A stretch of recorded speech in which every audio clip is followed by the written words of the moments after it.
Hey folks, we're here at Lake Guntersville kicking off stop number 1 of the FLW Tour, and I'm joined by Jay Yelas. Jay, you've been to Guntersville a whole bunch of times over your career. You fished it a lot. How does it look this time compared to, let's say, last time you were there? Is there anything new and different out there that people should be aware of? Well, really the only different thing is all the eelgrass that's here now. The lake, I've been fishing here since about 1990, and I've never seen eelgrass. The last 2 or 3 years, it's really come on strong, and it's all over the lake now. Okay. I mean, I've seen it as high as Mud Creek and all the way down to the dam, so it's really prolific. And there's still a lot of milfoil and hydrilla too, but the fish have a new habitat to play in now. All right. I know, last year at Pickwick, Buddy Gross, obviously, he won fishing some eelgrass. And from what I understand, eelgrass, bass like it. I know they like it in Florida. Have you found if they like it up here, or yeah, is it they do hard like to break it. down? They do like it. I don't understand why they like it. The bait fish must dig it because it doesn't canopy up, like milfoil or hydrilla, so they can't really get underneath it for shade too much. But it grows everywhere. I mean, out on the river channel, up on the flats, in the creeks, and so it's really coming on strong. And I like fishing eelgrass because it's easy. You don't hang up in it like you do with milfoil and stuff. But the only problem is it's floating on the top everywhere out there. I've seen that, yeah. I mean, it's hard to get a cast in some places because there's so much eelgrass floating on the surface of the water that when you're reeling your crankbait, you hang it almost every cast. So it's problematic in that way, but it's good. It's good for the fishery to have. The more habitat, the better. Oh yeah, it seems like no lake has ever been hurt by having too much grass in it, or at least not for the bass fishing. Right, that's impossible.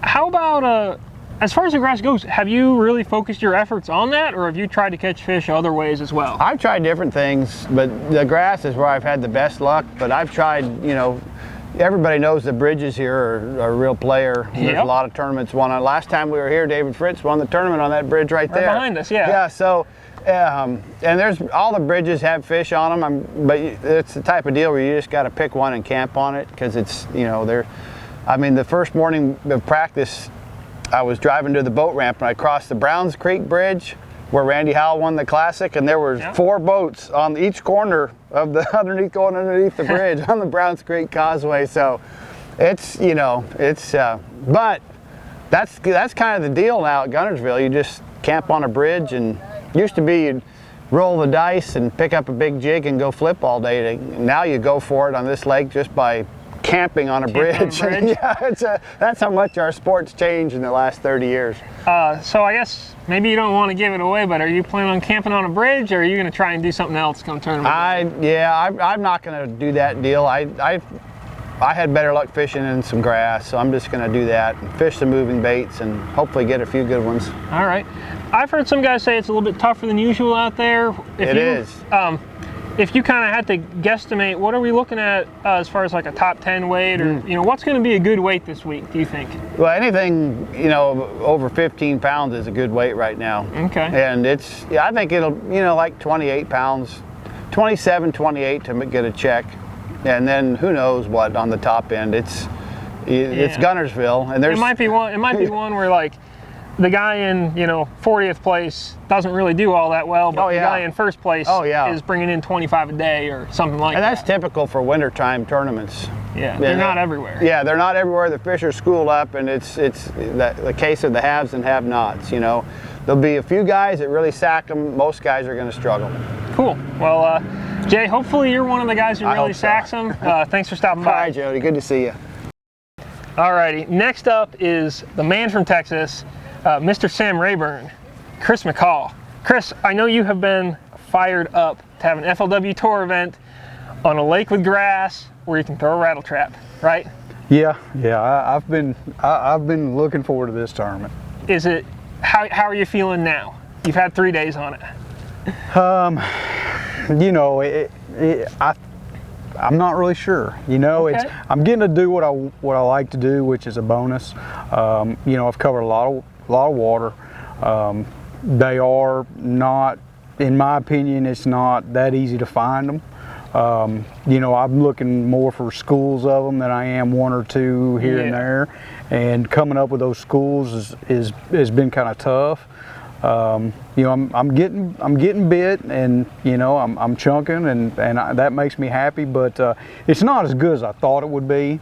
Yeah. And I think it's because they had such a prolonged warm spell. You know, when I came here right before the cutoff, and I mean, it was warm then, it got warm after that, and you know, I think they're really scattered. I'm sure there's fish really shallow and some in between, and but like you said, I'm gonna get to throw a Bill Lewis rattle trap, so I'm ready to go. Yeah, so you're happy about that. Have you, as far as covering water, have you been fishing to find those fish, or have you been like idling around Tennessee River style to try and find fish? No, you know, I'm just not that good with my electronics. I've got to fish it, and I mean, when you're fishing grass with a rattle trap, I don't know if that's the best way to do, is to idle around and look. It's just not the way I do things. All right. So you know, I'll stop and you know, and I'll cover a pretty good area and feel like, you know, either they're there or they're not there. Okay. When you have found some areas where they're there, or there's some of them there, is it a small area, like a couple cast type area, or is it, you know, let's say a 50-yard section where this is the piece of grass you want to be in? It seems to be a little bit of both. I really wanted to come here and fish the tournament and kind of lock down in an area or two. Yeah. I don't have any history here. I know a little bit about the place. You know, I've only fished one other tournament here, coasted. I had 40 pounds for 2 days and finished 26th. I'd take 40 pounds right now for 2 days and grin. So I don't have a lot of history. I mean, finishing 26th anywhere you go is not a bad way to go. No, but you know, you get your feelings hurt when you catch that much weight and don't finish any better than that. But I hear you. You know, I think it's going to fit my style. Like, I like to fish more because I think I'm going to have to run around quite a bit.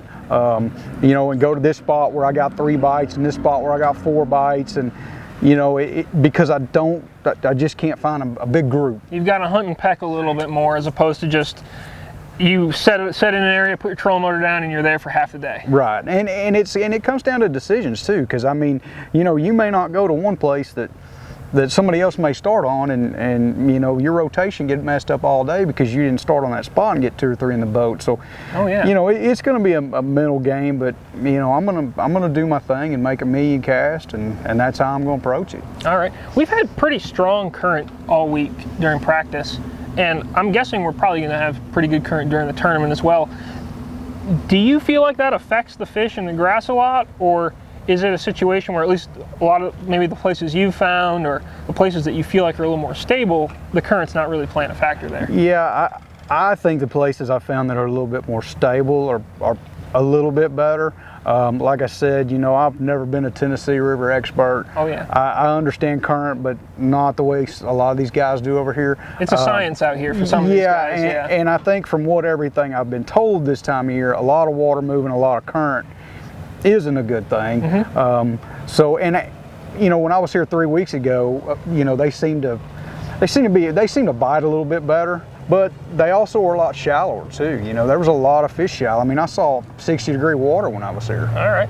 Well, maybe fingers crossed, things cool down a little bit. Maybe the fishing gets even better. I mean, if they come out to you a little bit, that could be a good thing. Yeah, and like I said, you know, I don't think that I've seen some amazing things in the last couple of days. You know, I hear a lot about how the lake's down, and you know, and it may be down, but just some of the stuff I've seen, I mean, I've seen giants, groups of giant schoolfish coming up, you know, hitting the top of the water in 50-degree water, and they're all big ones. They're out there. Yeah, I mean, they're here, and I mean, you know, I've caught some really nice fish, so you know, I just gotta get 5 of them every day, and you know, that's what I'm gonna try to do. All right, well, here's hoping you do it, man. Good luck. Thank you, brother. Appreciate it. And now we're joined by Blake Nick. Blake, you're from Alabama. You fish here, or you used to fish here a bunch. Right. Give me the lowdown on the lake. How do you feel it's shaping up? Well, the lake's, it's got back healthy again. There's grass everywhere, you know. Tons of it. Yeah, and I think it's got the fish a little scattered. We had a super dry summer with no current, and a lot of that grass grew up. It hadn't really gone away. There's still a lot of green, milfoil, hydrilla, eelgrass. I don't know. I think it's got them scattered, and they pull some. When they've been pulling water, the bite's been pretty good. There's going to be deep bite, shallow bite. That's kind of the cool thing about coming this early. You know, there'll be a lot of different things going on. Okay, I kind of like the idea of a lot of different things going on, because it means, yeah, you can catch them on bridges, but you can probably catch them in the grass. You can maybe, I don't know, catch them flipping or on docks or something. I mean, if you just run around this lake, everything looks good on it. You can see why it's such a good lake to fish. Yeah, and that's kind of the issue right now. I think as far as the lake's really healthy. There's a lot of stuff to fish, but the fish are really scattered. I mean, and if we get some current, it'll push them up on there. They'll feed. You can catch them on docks. You can catch them deep. You can catch them in 20 foot. I haven't touched a bridge yet, but I mean, you'd almost be an idiot not to, you get a good boat draw not to start on one. I'm sure if I got, first 50 boats, I'm probably going to start on one. Yeah. All right. Yeah. Is that the kind of thing on a bridge where you feel like you can go and just fish around, or for you, is it if you get a good boat draw, you're going to make a specific cast on a specific cast? Well, yeah. Okay. If I didn't know any better, then I would just go fish around. But you know better. Right. I mean, there's a couple of different bridges that got some good rock, some good high rock, kind of off of it, and they'll stack up on those. I probably should just go fish all of them and the whole thing, but they're going to get beat up, but they're going to produce, and I don't think that's how it'll be won. Okay. But why won't it be won on a bridge? Because bridges win a lot of tournaments on this lake. Like I said, I don't think it'll be one like that just because of the pressure, but they get pressure every day, and they still produce, and people still win off of them. So I'll take that back. But okay. I think that you're gonna see people in the top 10 on bridges. You're gonna see a couple guys fishing out deep that are catching them, and then you're gonna see guys flipping docks. I mean, that's the cool thing about right now. That's cool. You're familiar with how the lake can produce. What do you think we're going to look at as far as, maybe not a winning weight, because sometimes winning weights can get crazy and run away, but what do you think a top 10, a top 5 kind of weight's going to be this week? Do you have any idea? I really don't. This place has got so many 4 and 5 pounders in it that that's a couple of bites and you got 17 or 18 pounds. I think 17 or 18 pounds a day is going to make the cut.